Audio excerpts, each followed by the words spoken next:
Bismillahirrahmanirrahim. Assalamualaikum warahmatullahi wabarakatuh. Alhamdulillahi rabbil alamin. Wabihi nasta'in ala umuri dunya waddin. Wala udwana illa ala zalimin. Amma ba'du. Di kesempatan kali ini kita lanjutkan pembahasan kita Sirah An-Nabawiyah.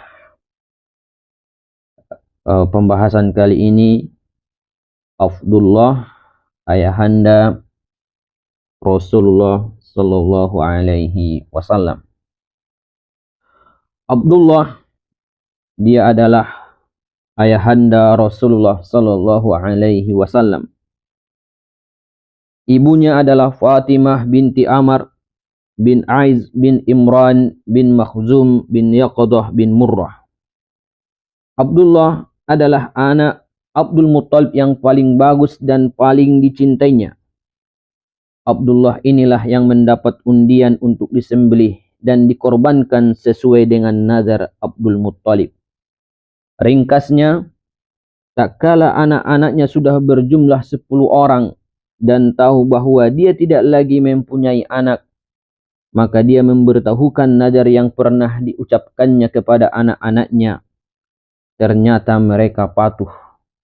Kemudian dia menulis nama-nama mereka di anak panah untuk diundi, lalu diserahkan kepada patung Hubal. Setelah anak panah itu dikocok, keluarlah nama Abdullah. Maka Abdul Muttalib menuntun Abdullah sambil membawa parang, berjalan menuju Ka'bah untuk menyembelih anaknya itu. Namun orang-orang Quraisy mencegahnya, terutama paman-pamannya dari pihak ibu dari Bani Makhzum dan saudaranya Abu Talib. Kalau begitu, apa yang harus dilakukan sehubungan nazarku ini? Tanya Abdul Muttalib kebingungan. Mereka mengusulkan untuk menemui seorang dukun perempuan. Maka dia pun menemui dukun itu. Sesampainya di tempat dukun itu, dia diperintahkan untuk mengundi Abdullah dengan 10 ekor unta. Jika yang keluar nama Abdullah, maka dia harus menambahi lagi dengan 10 ekor unta hingga Tuhan ridho. Jika yang keluar nama unta, maka unta-unta itulah yang disembelih. Maka dia keluar dari tempat dukun wanita itu dengan mengundi antara nama Abdullah. Maka dia menambahi lagi dengan 10 ekor unta. Setiap kali diadakan undian berikutnya, yang keluar adalah nama Abdullah hingga jumlahnya mencapai 100 ekor unta. Baru setelah itu undian yang keluar adalah nama unta. Maka unta-unta itu pun disembelih sebagai pengganti Abdullah. Daging-daging unta tersebut dibiarkan begitu saja, tidak boleh dijamah manusia maupun binatang. Tebusan pembunuhan yang memang berlaku di kalangan Quraisy dan bangsa Arab adalah 10 ekor unta.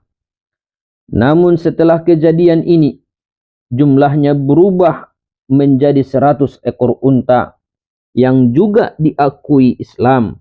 Diriwayatkan dari Nabi Muhammad SAW bahwa beliau bersabda, "Ana ibnu Dhabihain." Aku adalah anak 2 orang yang disembelih. Maksudnya adalah Ismail alaihissalam dan Abdullah. Abdul Muttalib menikahkan anaknya Abdullah dengan Aminah binti Wahab bin Abdi Manaf bin Zuhra bin Kilab. Yang saat itu Aminah dianggap wanita paling terpandang di kalangan Quraisy dari segi keturunan maupun kedudukannya. Bapaknya adalah pemuka Bani Zuhrah. Abdullah hidup bersamanya di Makkah. Tak lama kemudian Abdul Muttalib mengutusnya pergi ke Madinah untuk mengurus kurma. Namun dia meninggal di sana.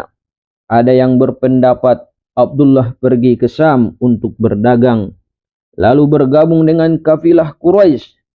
Lalu dia singgah di Madinah dalam keadaan sakit, lalu meninggal di sana dan dikuburkan di Daru An-Nabidah Al-Ja'di.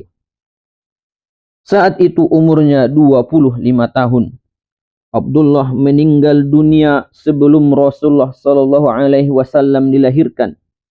Begitu pendapat mayoritas pakar sejarah. Ada pula yang berpendapat Abdullah meninggal dunia 2 bulan setelah Rasulullah lahir. Setelah kabar kematiannya tiba di Makkah, Aminah mengenakan pakaian-pakaian serba usang dan bersyair. Seorang anak Hashim telah mati di sisi Batha, menyisihkan liang lahat di tempat yang jauh di sana.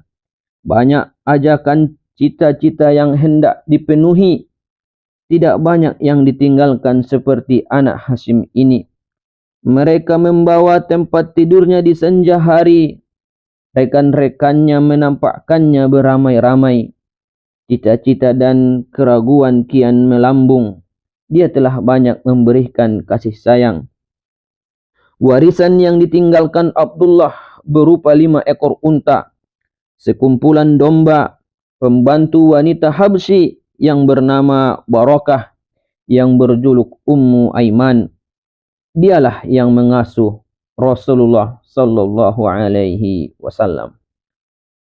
Insyaallah di kesempatan selanjutnya kita melanjutkan Sirah An-Nabawiyah, kelahiran dan 40 tahun sebelum nubuah.